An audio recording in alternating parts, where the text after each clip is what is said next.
You need only one screwdriver and nothing more. So slowly we start with the battery door. Take a battery door out. To take a battery, simply use a screwdriver in this small hole here and pop it up. Okay, before you put the battery back, make sure that the battery volt is over 3 volt.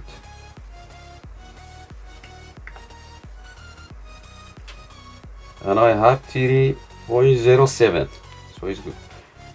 If your battery volt is under 3 volts, so you may get alert in your display.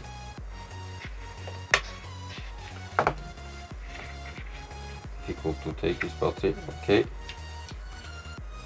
and battery you put inside like that. Press it rear side and press it down. Last cover. Easily. First front and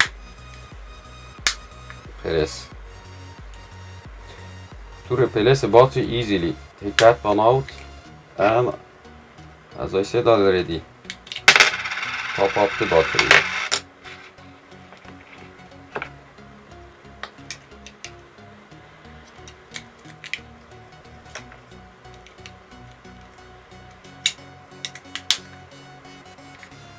Okay, test that is functional and all button working. Front, trunk, balcony doors, all doors.